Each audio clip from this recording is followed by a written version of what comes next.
Hello, my amazing learners, and welcome back to the Wisdom English podcast. My name is Sarah. I know that feeling. You've been studying English for months, maybe even years. You know the grammar, you've memorized thousands of words, but every time you open your mouth to speak in a real situation, your brain freezes, your tongue gets stuck, and what comes out sounds terrible. You're lost in a new city, someone gives you directions, but your mind goes blank. Today, that changes forever. In this episode, you'll master 30 essential direction phrases.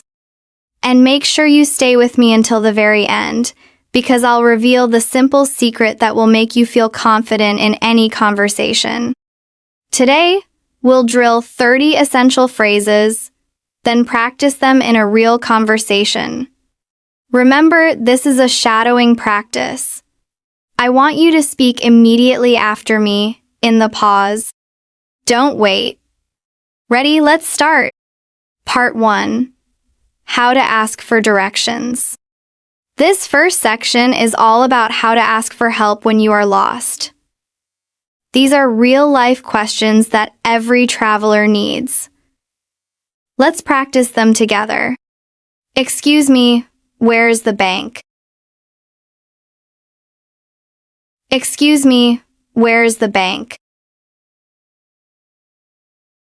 Excuse me is a very polite and important phrase to use to get a stranger's attention before you ask a question. And where is the simplest and most direct way to ask for a location. You can replace the bank with any place you are looking for. For example, excuse me, where is the post office? Or, excuse me, where is the nearest subway station? This is your most essential tool. Could you tell me where the hospital is? Could you tell me where the hospital is? This is a slightly more formal and polite way to ask the same question. Using, could you tell me, softens the question and makes it sound very respectful. Notice the word order here. We say, where the hospital is, not, where is the hospital. This is because the main question is, could you tell me? And the second part of the sentence is an indirect question. It's a great structure to practice. Is there a pharmacy around here? Is there a pharmacy around here? The phrase, around here, is very natural and means in this local area or nearby. A pharmacy is a store where you can buy medicine. You can use this question to ask about any kind of place.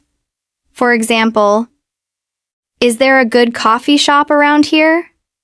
It's a perfect way to ask if something exists in your general vicinity. Where can I find a good restaurant? Where can I find a good restaurant? This question is fantastic because you are not just asking for a location, you are also asking for a recommendation on quality. It's a great way to start a conversation with a local person and get some good advice on where to eat. They won't just tell you where a restaurant is, they'll tell you where a good one is. Do you know where the train station is? Do you know where the train station is? This is another polite way to ask for directions. It's a little softer than where is the train station and is very common in everyday friendly conversation. It feels less demanding and more like you are starting a polite conversation. Is the post office near here? Is the post office near here? Near here is a simple and direct way to ask if something is close to your current location. It's a yes/no question, so it's a quick way to find out if you need to walk far or not. Where's the nearest ATM? Where's the nearest ATM? Nearest is the superlative form of near. It means the one that is the absolute closest to you. This is a very useful question when you need to find something urgently. ATM stands for Automated Teller Machine, the machine you use to get cash from your bank account. Can you help me find the library? Can you help me find the library? This is a very direct and friendly way to ask for help. It's polite and shows that you are relying on the other person's kindness to assist you. It's a very human way to start an interaction. Is there a gas station nearby? Is there a gas station nearby? Nearby is another great word that means close to here. It's very similar to around here. A gas station is, of course, where you buy fuel for your car. This is an essential phrase for anyone who is driving. Where is the shopping mall? Where is the shopping mall? A simple, direct, and perfect question for when you want to do some shopping. A shopping mall is a large indoor shopping center with many different stores. Great start! You just practiced 10 real-life questions. Every traveler needs these phrases. Now, let's level up. It's time to ask for more clear and specific directions when you're lost. How do I get to the airport? How do I get to the airport? This is a very common question when you are trying to find your way to a specific, important location. It's asking for the route or the method of travel. For example, by bus, by train, or by taxi. What's the best way to get to downtown? What's the best way to get to downtown? This is a fantastic question because you are not just asking for a way, you are asking for the best way. This might mean the fastest way, the easiest way, or the way with the most beautiful scenery. Downtown refers to the main business and commercial area of a city. Can you show me the way to the museum? Can you show me the way to the museum? This is a very polite request. If the person has a map, or if they are using a map on their phone, they might physically point out the route for you. It's a great way to ask for visual help. How far is it from here? How far is it from here? This is a crucial question to ask after you get directions. It helps you decide if you can walk or if you need to take transportation. The answer might be in miles, kilometers, or in minutes. Which direction should I go? Which direction should I go? This is a simple question to ask if you just need a general direction, like north, south, left, or right. It's useful if you are feeling very lost and just need a starting point. Is it within walking distance? Is it within walking distance? This is a great natural-sounding phrase that means, is it close enough to walk to? Or, can I walk there easily? It's a very common question for tourists. How long does it take to get there? How long does it take to get there? This is another way to ask about the distance, but in terms of time, the answer might be, it's about a 10-minute walk, or it's a 20-minute bus ride. This is often more helpful than knowing the exact distance in kilometers. Do I need to take a bus? Do I need to take a bus? This is a good question to ask if you are unsure about the best mode of transport.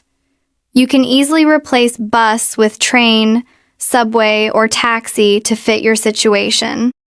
Amazing job!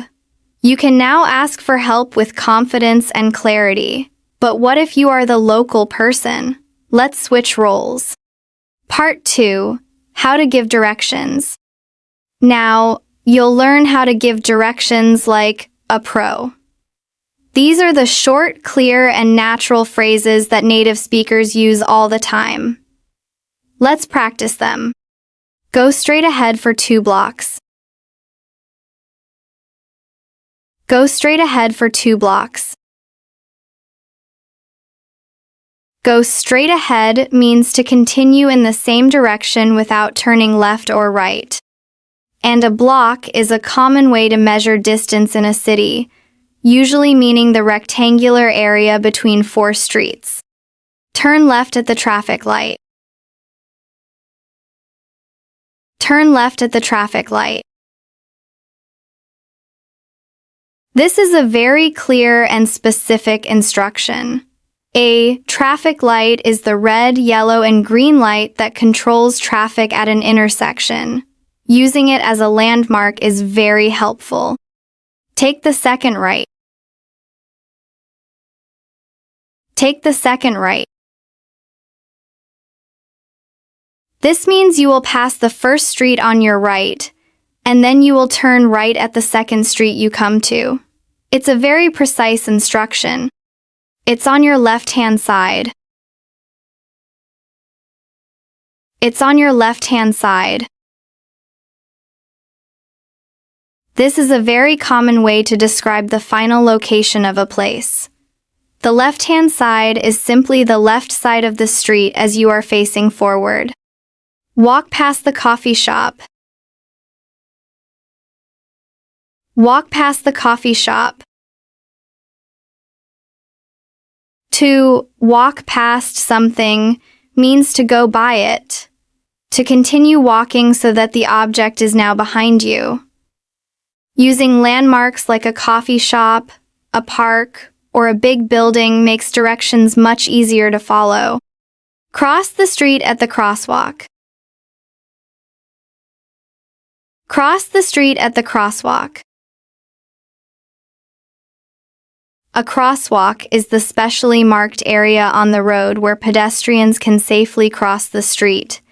In the UK, you might hear this called a zebra crossing. It's next to the big red building. It's next to the big red building. Using landmarks with clear and simple descriptions, like colors and sizes, is very helpful. Next to means beside or adjacent to. You can't miss it. You can't miss it. This is a very common and friendly idiom that you can say at the end of giving directions. It means the place is very easy to see and to find. It's a reassuring thing to say.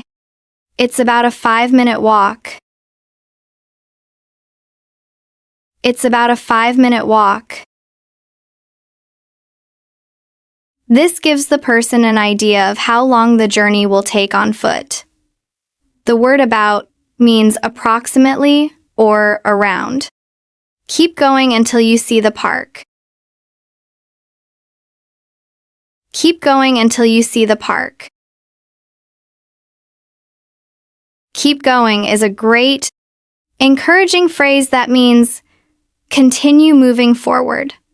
And until you see gives the person a clear landmark to look for that signals their next action. Turn right after the bank. Turn right after the bank. This is another effective way to use a landmark. It means the person will see the bank first, and then they will make a right turn immediately after passing it. It's across from the school. It's across from the school. Across from is a very useful prepositional phrase. It means on the opposite side of the street from something. It's very clear and specific. You did it! That's 30 powerful phrases drilled in sharp. They're short, natural, and super useful. Part 3. Real conversation practice. Now comes the fun part. Let's use these phrases in a real conversation. We will build a full conversation together. I will say a sentence, and I want you to repeat it after me in the pause. Are you ready? Let's go. Excuse me, where is the train station? Go straight ahead for 2 blocks. How far is it from here? 'Tis about a 5-minute walk. Is there a good restaurant nearby? Yes, turn left at the traffic light. Walk past the coffee shop. It's on your left-hand side. How long does it take to get there? Just 2 minutes. You can't miss it. Thank you so much for your help. You're welcome. Have a great day. Great job! That felt like a real conversation, didn't it? Let's practice that same dialogue one more time to build your confidence and muscle memory. Repeat each line after me. Let's begin again. Excuse me, where is the train station? Go straight ahead for 2 blocks. How far is it from here? It's about a 5-minute walk. Is there a good restaurant nearby? Yes, turn left at the traffic light. Walk past the coffee shop. It's on your left-hand side. How long does it take to get there? Just 2 minutes. You can't miss it. Thank you so much for your help. You're welcome. Have a great day. The final secret. Perfect. You have just mastered 30 essential direction phrases. You are now more confident in both asking for and giving directions in English. We also practiced a real conversation together. Did you notice how natural your responses sounded as you practiced? And now, for the secret I promised at the beginning, the simple secret that will make you feel confident in any conversation, especially when asking for help, is this. A conversation is not a test. It's a collaboration. When you ask for directions, you are not being tested on your English. You are collaborating with another person to solve a simple problem. They want to help you. They want you to succeed in finding your destination. When you realize that the other person is on your team, that you are working together, the fear of making a mistake starts to disappear. You are not a student being graded. You are a person connecting with another person to achieve a shared goal. So, my challenge to you is this. The next time you have the opportunity, I want you to try to use one of these phrases in real life. It could be asking for directions in your own city in English, or even just role-playing with a friend. Take one small step to use your English in a real, collaborative way. See it as a team effort, not a test. Please like, share, and subscribe to the Wisdom English podcast channel to watch our next videos.